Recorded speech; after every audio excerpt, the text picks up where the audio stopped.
Hi there, come on in. I'm Fred Trost, and I hope you stick around for the next half hour. We have a lineup of features I think you're going to enjoy if you enjoy the outdoors. If you enjoyed our caribou hunt in the last 3 weeks, try this out. Alaska, the mountains of Alaska. We're going to take you through there and start part 1 on our Alaska series. We also have a feature on bears, hibernation of bears, bear cubs, really interesting.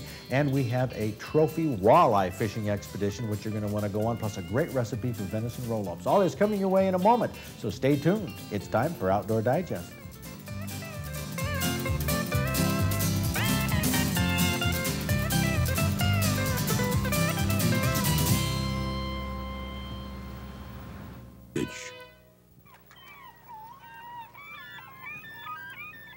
What a setting. Seward, Alaska. North of the oil spill, Seward has unbounded beauty.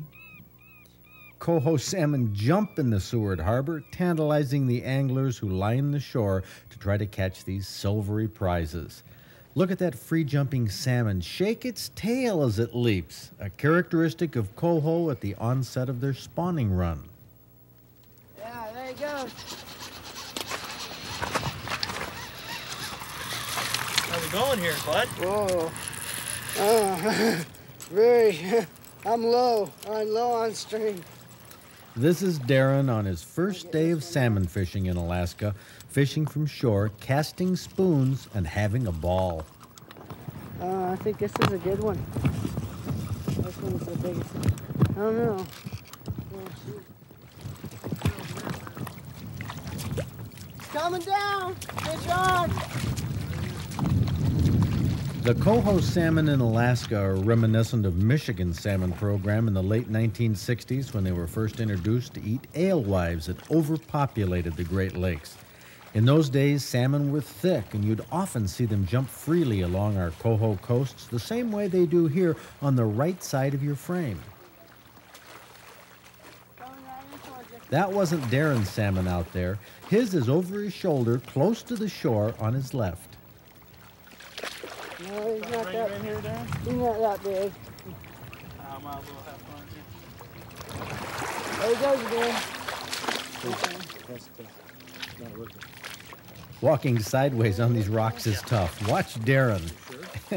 Then the fellow out in the water. My red light's on. Almost went down.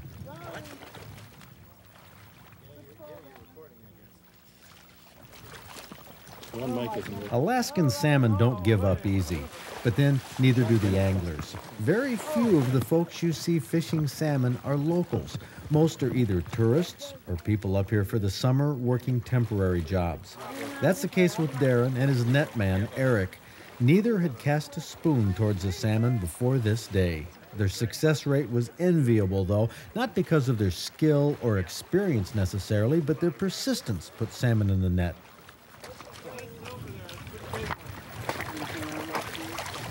Okay, that was... I'll wait until you get down close. You got it going? Oh, yeah.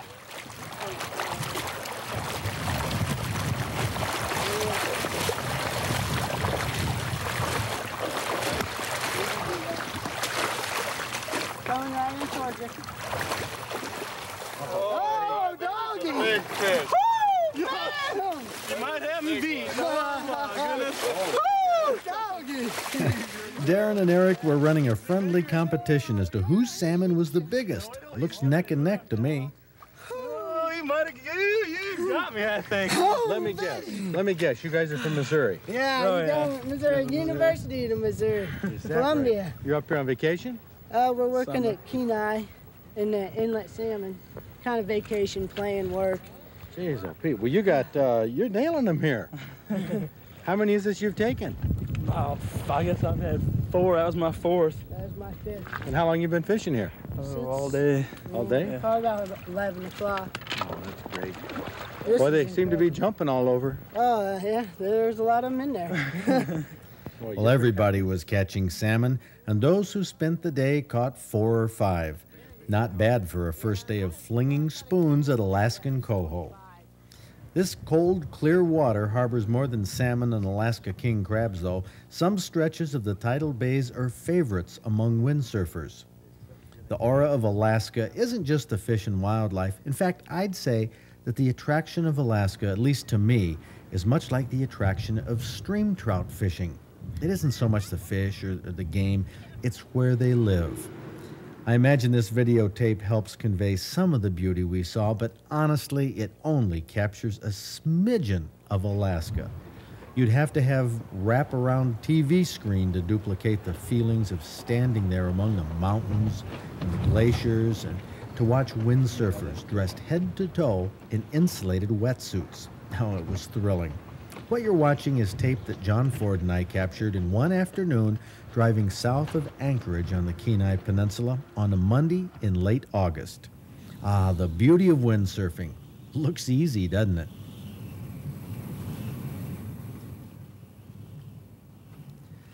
Driving on our way south, we came across what I thought were mountain goats, a nanny and her kid. But goats have much longer hair in the winter, and I thought these goats must not start growing their winter coat until the last minute. However, I learned after I got back from Alaska that these weren't goats at all. They're Dall sheep. Now, Dall sheep are solitary creatures, and I never thought I'd see one from the road. They prefer the high, craggy mountain peaks where they scale those precarious slopes far away from man or any predators. But there are a few of these sheep that come down close to the highway south of Anchorage, supposedly because of a vein of minerals that's in this soil.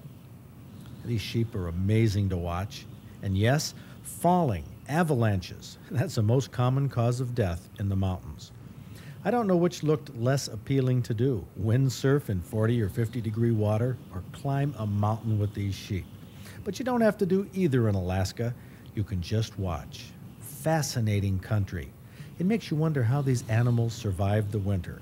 Mother Nature takes care of them, though, even when the temperature is 50 below. This is what you see to the west of the highway, south of Anchorage on the Kenai Peninsula. Tidal bays where the wind blows up the fjord, but the seawater is rushing back to drain to the Pacific, fighting the wind. It does this twice a day, the water level changing 10 feet and more. We took an hour of videotape in Alaska, magnificent stuff. And next week, we'll continue our journey flying out of Anchorage 150 miles to the west, through the mountains to the caribou country. This was a trip of my life. Part 2 of our 5-part series next week.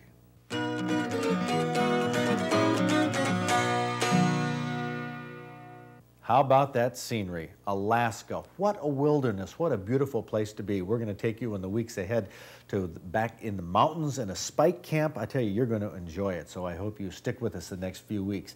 Now, let's take a look at something that scares a lot of people, bears. So here it is, the state record Michigan bear taken by Matt Gettler.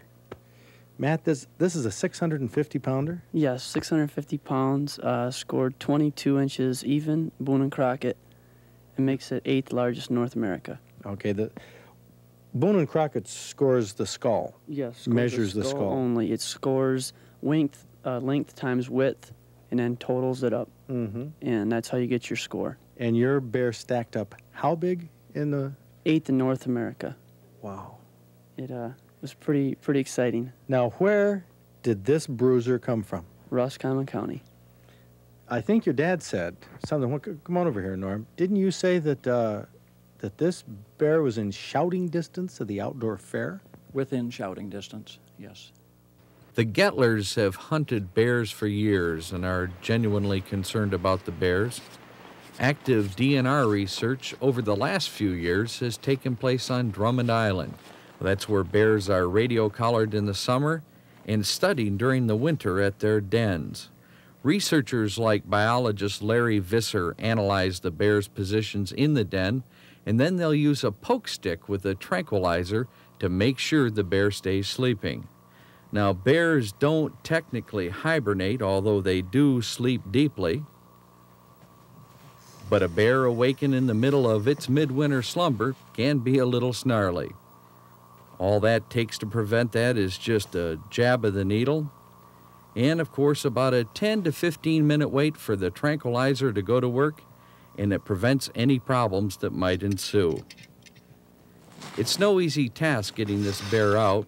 Clearing the roots and snow away is only the beginning. It's a big den, but the opening is quite small, and just getting to the bear is a major problem. Ropes are wrapped around the bear's wrist, and then a real tug of war starts. This big male, or boar bear, will go well over 400 pounds. It's likely the biggest bear on Drummond Island. All the time, the bear's temperature is being monitored. The bear wants or could become stressed, and biologists do not want that to happen. Researchers will also check for scars, conditions of the fur, and conditions of the skin to make sure no skin diseases are present. And they'll even measure all of the leg bones. But that's just the beginning. Blood samples need to be taken along with more measurements. It's a stem-to-stern checkup. Even the radius of the bear's paws are measured. A critical measurement, too, involves the teeth. In certain bears, a tooth may even be removed. It's never a canine tooth, though. That's far too important for the bear's welfare.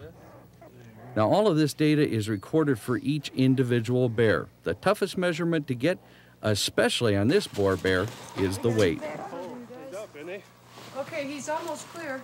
Almost 4 1/4 right there. Hold on. No, 4 1/4 less 10, 4:15. Okay, you gotta hold Right? on a minute. That's a dandy. The bear is placed back in its den, and about 10 miles away, biologists will begin the search for the den of a sow or female, hopefully with cubs. Now that's the major point of all of this research, is to develop population indexes on Drummond Island that can be used, well, virtually anywhere else to accurately estimate the populations of other areas. Now there's a small den. It's located in the lowest part of the swamp, a lot lower than most other dens. There are cubs. They'll need to be kept warm while the female is examined. Now take a look at those claws. Not too much doubt this youngster will be climbing trees in just a few weeks. Now as far as research on the cubs goes, well, they're just only observed and weighed. Yep. I'm just gonna bring him right out here. Why, shucks. Boy, just hang on there. Just hang on. Looks like a little boy. Okay. Little boy with a big white V.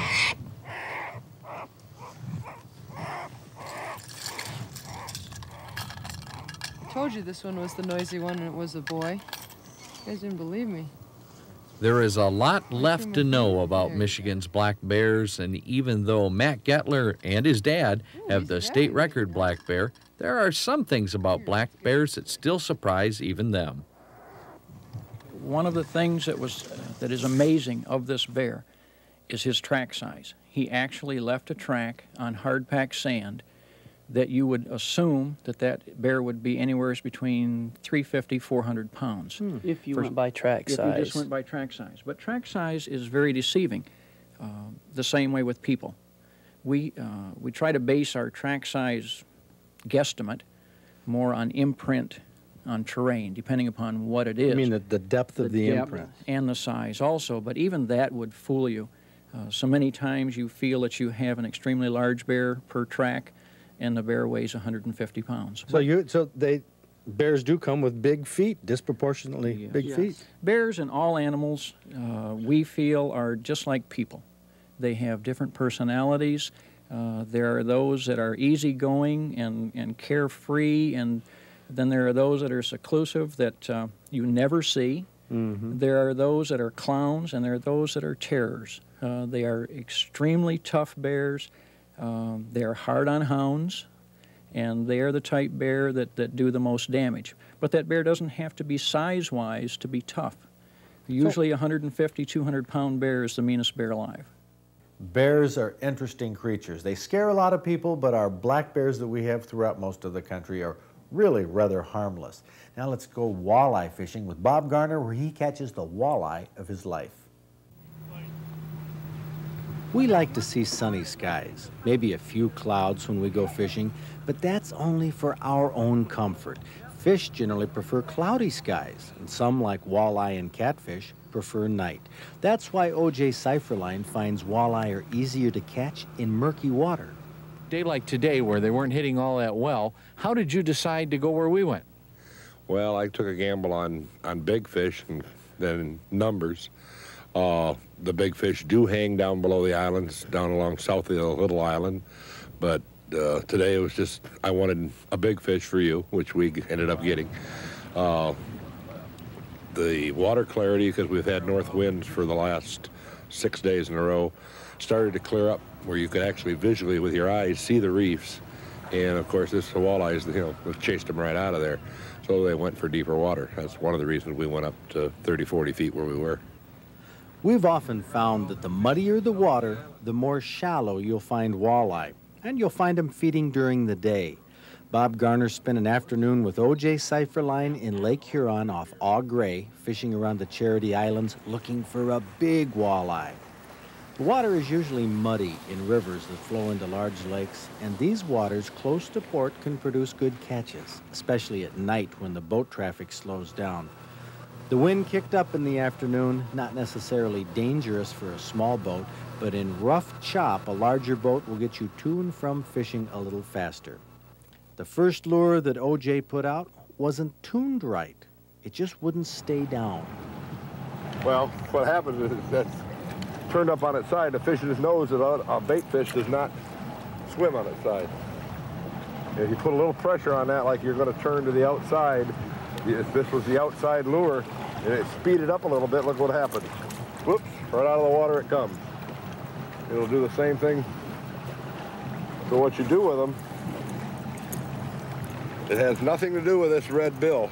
This bill here happens to be red.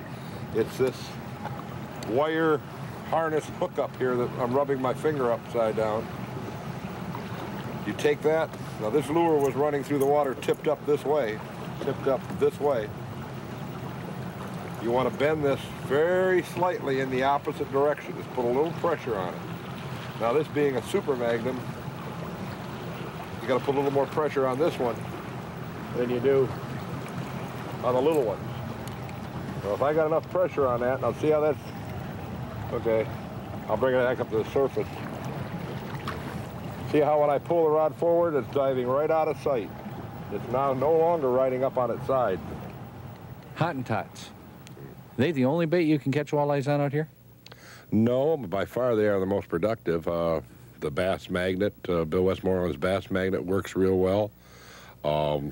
Erie dearies, nightcrawler harnesses, drifting leeches, it all works. The reason I stick mostly to Hottentots mainly is because I can cover more territory. These fish do move. They roam a lot up and down the reefs looking for crabs, looking for sand shiners, looking for alewives, gizzard shad. So they do move a lot, and I can stay on top of them. I can usually tell from my experience out there which way they're moving, and I can usually head them off when the main pack of people lose the fish. I'm usually where the fish are heading for. It's just through a lot of experience. How do you decide colors?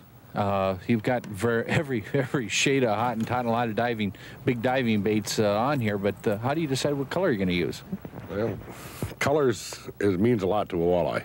This year it's been a lot of the lime green and silver. The reason I've got every color that they make. I don't want somebody calling me on the radio and saying, OJ or Rich, black with white polka dots is a real hot color today, and my customers look at me and say, why don't you have any? That's the main reason I have so many colors. Bright day, bright bait, dark day, dark bait works real well for walleyes. What they're feeding on, now mostly out there it's crabs, alewives, sand shiners, so it's silver, silver gray, silver green, crab imitation. On a cloudy day? On a cloudy day, crab color, your golden black, which is also represents crab. Just about any dark color will produce fish. Another little secret and trick is go to the weirdest thing you've got in your box as far as colors, because the fish seem to get orientated to seeing the same thing all the time, and they will lash out at something they don't know what it is. That's worked for me quite a few times. What's the weirdest lure you've ever caught a fish on? Well, it's colors. I mean, I'm not talking particular lure. It's colors. It would be that rainbow Hottentot. It's got like 5 different colors. It looks like a rainbow. And then again, there's one they call a tiger stripe. It's got an orange belly, yellow with black stripes on the side. It's a weird looking one. But they have produced fish. Hold on. Hold on. A nice walleye coming aboard for Tim Farragon. All right, Tim, all right. Yeah, good 4 or 5 pounder. Not too many years ago, you had to go to Canada to catch walleye like this. But thanks to fisheries management and walleye clubs that help maintain walleye rearing ponds, lots of states are catching more and bigger walleye each year. 5 pounds plus isn't unusual. There are a lot of ways to catch them, but this one was caught trolling a deep-running crankbait. Oh, this is a nice walleye, John. There's 10 pounds of fish, John, guys. there's a master angler right there. Whoa, this is it, baby. All right, whoa. It's a funny thing about walleye. The best eating ones are the smaller ones, 15 to 20 inches. And most anglers fish for walleye because they're so good to eat. But when a really big one hits, even though it might not taste nearly as good, fishermen go bonkers over it.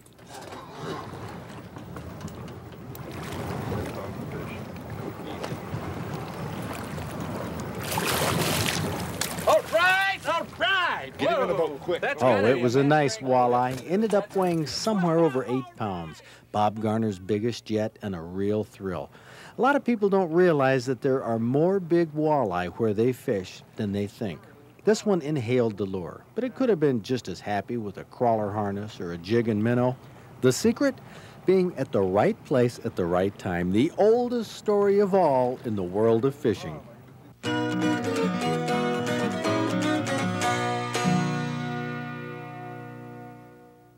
Robert Perkins sent us a recipe for venison roll-ups, which is Fred's favorite way to fix any kind of venison.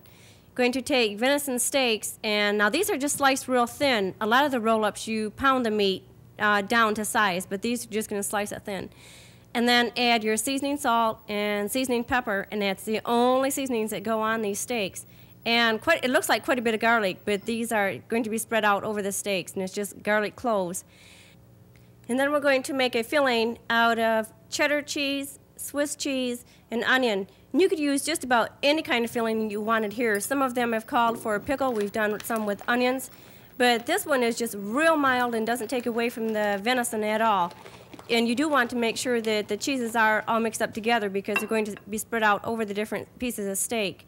And then the trick to keeping the filling in is to keep it as much in the middle of the piece of steak as possible, and then roll it quite tight, making sure that you just poke the filling in as you go. And then you're going to secure each piece with toothpicks. And we're going to brown these in just a little bit of butter, and you do want to make sure that you brown each side of the steaks, not just the one. And it's hard to get around those toothpicks, but it can be done. And at this point, if you wanted to freeze them once they're brown, this would be a great time to do it rather than when you put all the sauce and everything on. And then we're going to simmer these in a little bit of wine vinegar and a little bit of red wine, and you just let these go ahead and finish cooking in the juices. And you can tell when they're done because they will lose their color. They will lose their bright red color. And then we're going to make a roux out of a little bit of cornstarch and flour and water, and it does go into the juices from the wine and wine vinegar. And it'll be quite thick when it's done. And I think this is going to be one of Bob Garner's favorite way of eating steak. And just as a little insurance, I'm going to nab onto one of these leftover ones. Oh, a leftover one? I love caribou. It's not leftover. The one that's on the plate. Freddie, you know I don't like to fly. I'm really considering it this year. I think I would even try and fly in myself to get one of these. This is incredible. But it has a venison taste, but it's mild. Yeah, very, very mild. It's tender. Oh, excellent. The recipe does it justice, too. Yes, there's not a whole lot of ingredients to this that take away from the venison. I love roll-ups. I really do. I don't know why it is. There hasn't been a roll-up recipe I haven't liked. And this sauce, you know, I tried some of it cold just a few minutes ago before we started. Oh, it was awful. But heat it up like this, it's it does make a difference. Yeah, terrific. the flavors come through in it. Fred, when people ask you what caribou tastes like they ask me, I tell you, there's only one answer. It is maybe the best of the venison. Oh, absolutely. Phenomenal recipe. not only is this recipe delicious, it's easy to prepare like all our recipes in the January-February issue of the Outdoor Digest magazine. Well, I hope you enjoyed the show. We're inspired by some of the scenery and the animals, and I hope you tried those venison roll-ups. But above all, get outdoors this weekend if you can. It's a great place to be. See you next week. Major funding for this program was provided by STRO. By joining together as partners to preserve our natural treasures, together we ensure our right to enjoy them. STRO, partners in preserving America's outdoor heritage.